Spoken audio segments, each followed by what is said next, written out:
Hi, this is Ajit Shukla. पहले की video में आप लोगों ने सीख लिया था कि किस तरह से कार्बन की प्रॉपर्टी की वजह से कार्बन आपस में जुड़कर बहुत सारे मॉलिक्यूल बना रहा है, इवन कंपाउंड बना रहा है। इसीलिए हम कार्बन से रिलेटेड कंपाउंड को स्टडी करने के लिए एक अलग सी ब्रांच प्रिपेयर की गई है, ऑर्गेनिक केमिस्ट्री। तो पहले के वीडियो में आपने कुछ टॉपिक रिकवर कर लिए थे कार्बाइड्स कंपाउंड के, जो कि 10th स्टैंडर्ड के लिए बहुत इंपॉर्टेंट है। जैसे कि जो आपने रिकवर किया था, characteristic of carbon, covalent bond, allotrope of carbon, versatile nature of carbon, homologous series, saturated carbon, saturated and unsaturated hydrocarbon को भी रिकवर किया गया था कल के वीडियो में। अगर आपने वो वीडियो नहीं देखी है तो कल का वीडियो ज़रूर वॉच करें, ताकि आपको पता चले कि कार्बन के पास कौन कौन सी प्रॉपर्टी है, क्या कैरेक्टरिस्टिक है, क्या नेचर है, कितने एलोट्रॉप है। इन सभी के बारे में जानने के लिए आपको पहले की वीडियो देखनी पड़ेगी। आज बात करेंगे कार्बन के उस कंपाउंड के बारे में जो सबसे ज्यादा इंपॉर्टेंट है और एग्जाम में 101% आता है। कभी व्हाट हैपेंस व्हेन करके पूछ लिया जाता है, कभी हाउ विल यू ऑब्टेन करके पूछ लिया जाता है, कभी नॉर्मल प्रॉपर्टी पूछ ली जाती है। यानी इवन ये 101% इंपॉर्टेंट है और ये एग्जाम में 101% आएगा। इसीलिए आपको इसे रेडी कर लेना है। तो हमने इसको याद करने के लिए एक ट्रिक बनाई हुई है।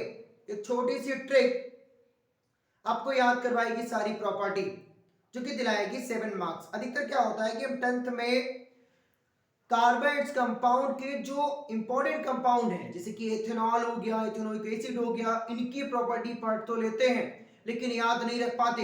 एक इंपॉर्टेंट थिंग, इनकी प्रॉपर्टी पढ़ तो लेते हैं लेकिन याद नहीं रख पाते। तो आज की क्लास में हम इनकी प्रॉपर्टी को एक ट्रिक के माध्यम से याद करने की कोशिश करेंगे। और कम से कम अगर आप 2 बार कम से कम अपने घर में रिवाइज करते हो, 2 बार इवन 2 टाइम्स अगर आप रिवाइज करते हो, डेफिनेटली आप 100% रिजल्ट दोगे प्रॉपर्टी में। तो आइए पहली प्रॉपर्टी स्टार्ट करते हैं कार्बन के कंपाउंड का।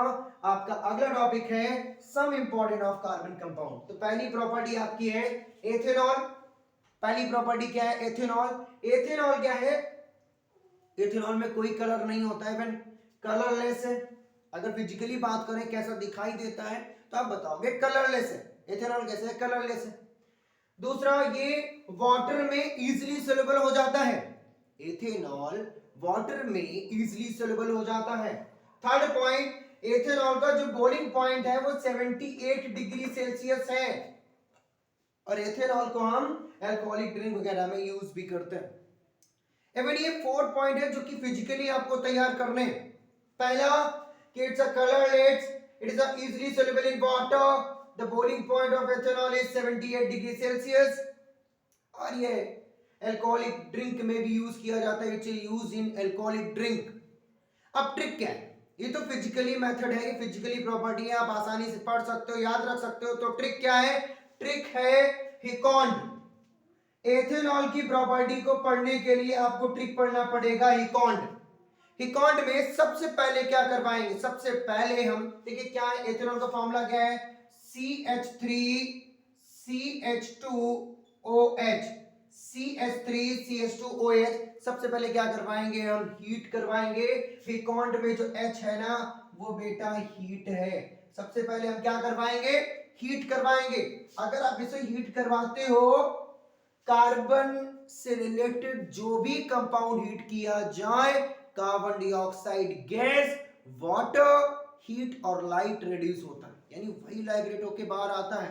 कार्बन से रिलेटेड कंपाउंड का इवेंट अगर हाई लेवल की बात करें, अगर कार्बन से रिलेटेड कंपाउंड को आप इनकम्प्लीट कंबशन करवाओगे कार्बन से रिलेटेड कंपाउंड का, तो कार्बन से रिलेटेड कंपाउंड कार्बन डाइऑक्साइड में नहीं, वाटर में नहीं टूटता। लेकिन यहां पर एक बेसिक बात हो रही है, कार्बन से रिलेटेड कंपाउंड को अगर हीट करोगे तो वो कार्बन डाइऑक्साइड, वाटर और हीट और लाइट में प्रोड्यूस हो गए। सबसे पहली प्रॉपर्टी कौन की? हीट। हमने हीट कर दिया, ऑक्सीजन की प्रेजेंस दे दी। जैसे ही हीट किया, कहीं कहीं O2 भी लिखा होता है तो आप O2 भी लिख सकते हैं, कोई दिक्कत नहीं है। तो जैसे ही हीट दिया, carbon dioxide, water vapour plus heat और लाइट बाहर आई। हीट प्लस लाइट रिड्यूस हुई, लाइब्रेट हुआ। सबसे पहली प्रॉपर्टी कौन सी है? हिकॉन्ड में हीट, हिकॉन्ड की हीट सबसे पहली प्रॉपर्टी है कार्बन से रिलेटेड कंपाउंड का। दूसरी प्रॉपर्टी ई, ई का मतलब है एस्टरिफिकेशन। एस्टरिफिकेशन क्या है? कार्बन से रिलेटेड कंपाउंड का अगर आप एथेनॉल की रिएक्शन आप करवा देते हो एसिडिक एसिड के साथ में, जो कि एक वीक एसिड है और ये आपका सेकेंड टॉपिक भी है। अगर आप करवा देते हो तो पर्टिकुलर जो OH निगेटिव आयन है वो H से रिएक्ट हो जाएगा और वाटर बना लेगा, पर्टिकुलर फॉर्मूला जुड़ जाएगा, यानी बनेगा CH3COO C2H5। CH3COO C2H5 का फॉर्मेशन होगा, एथिल एसीटेट बनेगा, प्लस वाटर रिड्यूस होगा, अब आ जाओ सी का मतलब क्या है? सी है आप सी क्या करवाना? क्लोरीन से रिएक्शन करवानी है। किससे करवानी है? क्लोरीन से रिएक्शन करवानी है। तो आप सी का मतलब क्लोरीन है, सी का मतलब क्या है? ई का मतलब तो एस्टरिफिकेशन पढ़ लिया आपने। सी का मतलब क्या है? क्लोरीन से रिएक्शन करवानी है आपको, तो CH3CH2OH और क्लोरीन से रिएक्ट करवा दिया तो फॉर्मूला क्या बनेगा? पहले एल्डिहाइड बन जाएगा, वाटर फ्री फॉर्म में रेडिकल रिड्यूस होगा।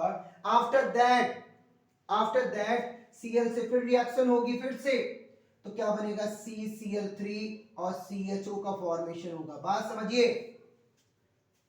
थर्ड प्रॉपर्टी आपकी क्या है? O का मतलब क्या है? ऑक्सीडेशन करवाना है।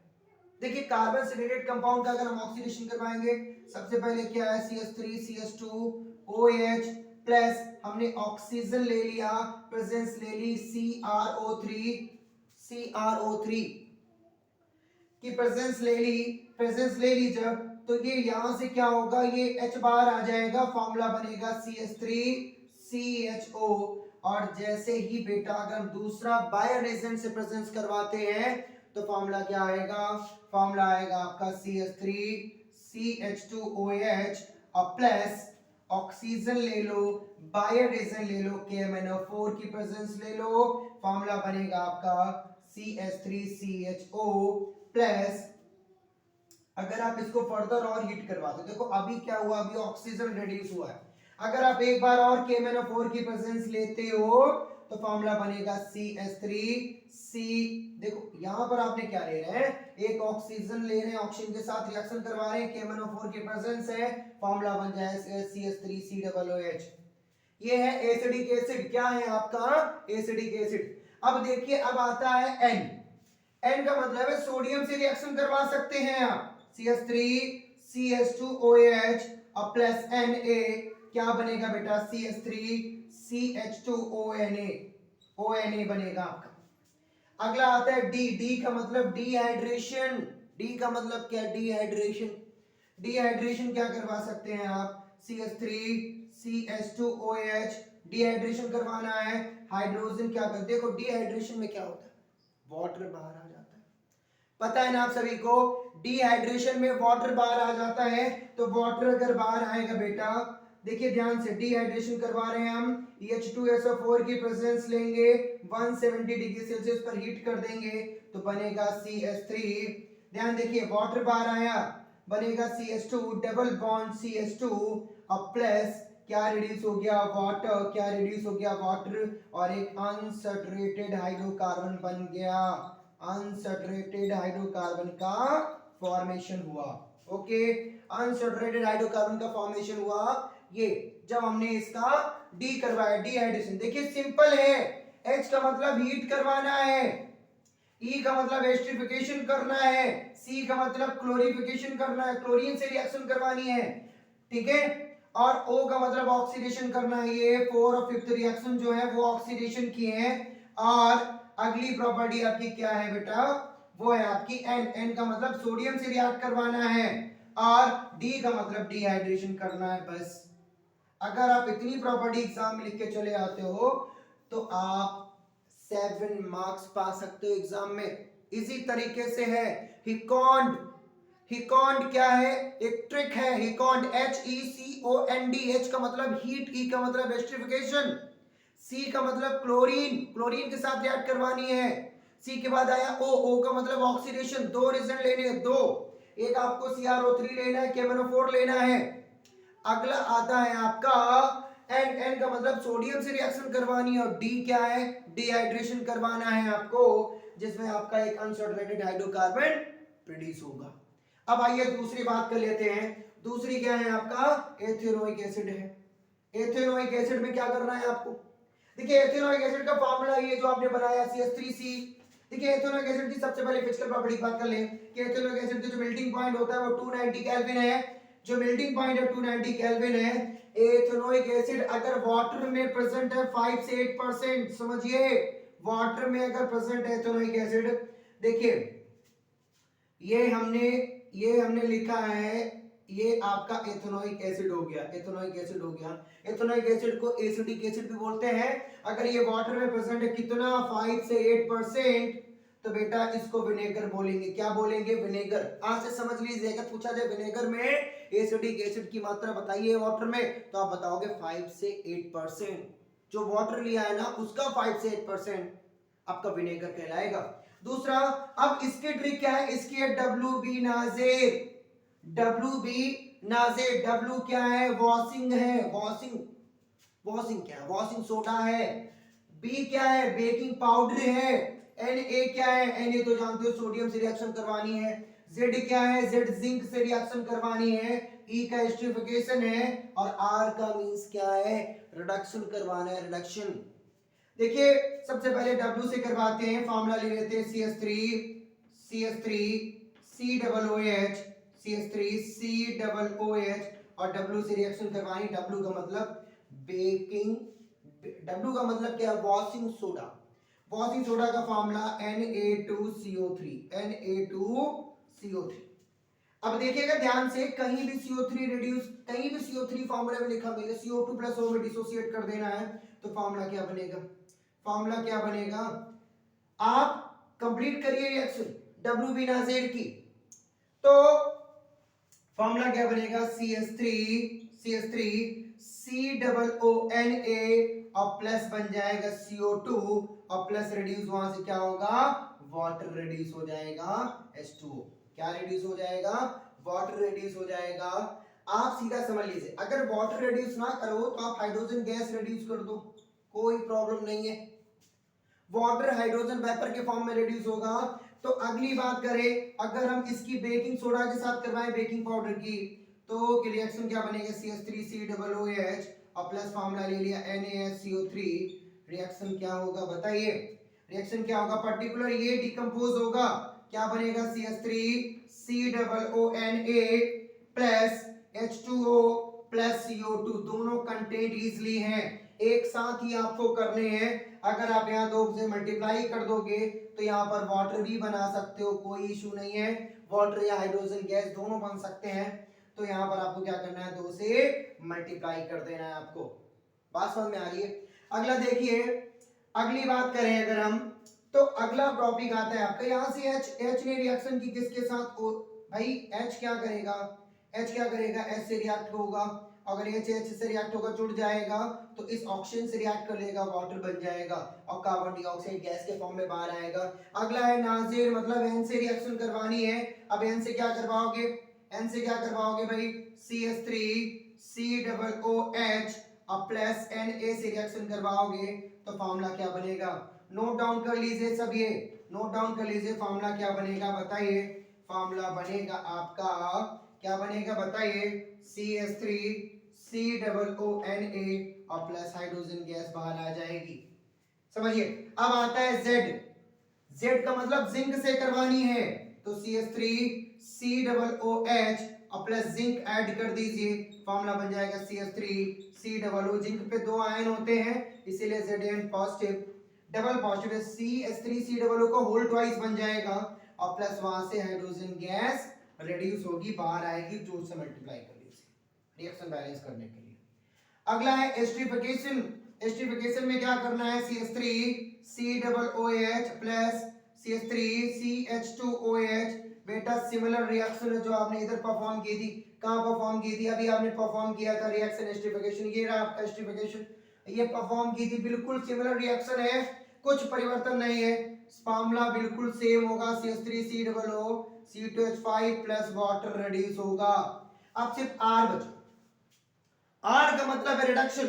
आइए रिडक्शन करवाते हैं। रिडक्शन क्या करवाओगे आप कि CH3COOH प्लस हमें क्या करवाना है, रिडक्शन करवाना है, तो हमें कैटालिस्ट लेना पड़ेगा। LiAlH4 की प्रेजेंस में हमें रिडक्शन करवाना है। देखिएगा जब रिडक्शन करवाएंगे तो यहाँ एक प्रोडक्ट बनेगा CH3CH2OH, जो फॉर्मूला होगा आपका एथेनॉल का। किसका होगा, एथेनॉल का। और ये सारी प्रॉपर्टी कंप्लीट हो गई।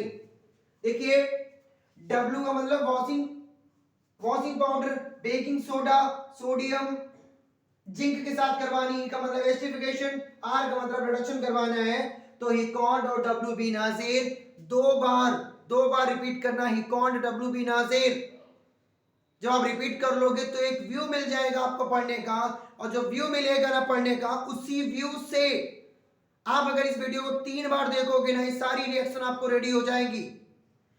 और इस वीडियो के माध्यम से आप अपने बोर्ड में, अपने एग्जाम में 7 मार्क्स गेट कर सकते हैं। क्वेश्चन कैसे आएगा, क्वेश्चन आएगा व्हाट हैपेंस करके। देखिए समझिएगा, क्वेश्चन अगर आ गया व्हाट हैपेंस व्हेन, क्या क्वेश्चन आएगा, ऐसे क्वेश्चन पूछा जाएगा व्हाट हैपेंस व्हेन करके क्वेश्चन आएगा। हाउ विल यू ऑब्टेन करके क्वेश्चन आ सकता है, हाउ विल यू ऑब्टेन करके क्वेश्चन आ सकता है। एक्सेंट में लिखा होता है कि हाउ विल यू ऑब्टेन, समझिएगा। ऐसे हम यहां से पूछते हैं how will you obtain carbon dioxide from ethanol. अब आप कंफ्यूज हो गए, how will you obtain carbon dioxide from ethanol कैसे बनेगा, आपकी प्रॉपर्टी एथेनॉल की है। हाउ विल यू ऑब्टेन पूछ दिया जाए how will you obtain ethyl acetate from ethanol, अब how can be produce that, आप कंफ्यूज हो जाएंगे। दूसरा क्वेश्चन अगर पूछा जाए कि हाउ विल यू ऑब्टेन, ये जो दिया गया ethene, how will you obtain ethene from ethanol, तो आप फिर भी कंफ्यूज हो जाएंगे, वहां पर कंफ्यूजन होगी। अगर आप हिकॉन्ड WB-नाज़िर आपको याद रहता है तो ये प्रॉपर्टी आपके लिए कोई कंफ्यूजन नहीं है, आप इजी तरीके से सारी प्रॉपर्टी कर सकते हो। एक इजी व्यू है आपके सामने प्रॉपर्टी करने का। बस कुछ पॉइंट आपको और याद रखने हैं कि सोल्यूबल है एथेनॉल, कहां सोल्यूबल है बताइए, वाटर में सोल्यूबल है, कलरलेस है, कोई कलर नहीं है, बॉइलिंग पॉइंट 78 डिग्री सेल्सियस से अल्कोहलिक ड्रिंक में यूज होता है। अगर एथेनॉलिक एसिड की बात करें तो इसका मेल्टिंग पॉइंट 290 केल्विन है, और 5 से 8% अगर ये वाटर में प्रेजेंस है तो इसे कहेंगे विनेगर। और ये सभी प्रॉपर्टी WB-नाज़िर और हिकॉन्ड के बेसिस पर होंगी। तो आज का ये वीडियो सिर्फ और सिर्फ 7 मार्क्स के लिए था। अगर आपको एग्जाम में 7 नंबर चाहिए तो इस वीडियो को 2 बार नहीं बल्कि 3 बार देखना, WB-नाज़िर हिकॉन्ड को याद करने का प्रयास करना, सारी प्रॉपर्टी इजी हो जाएंगी और आप आसानी से एग्जाम में मार्क्स गेट कर सकते हो। अगला जो वीडियो होगा वो सॉफ्टनिफिकेशन प्रोसेस पर होगा, जिसमें क्लीनिंग एक्शन को भी डिफाइन करेंगे, सोप को बनाएंगे, सोप कैसे प्रोड्यूस होता है, उसकी प्रॉपर्टी क्या क्या है, सारी चीजों को डिफाइन करते हुए आपके सामने अगला वीडियो आएगा। तब तक बने रहिए मेरे साथ, धन्यवाद।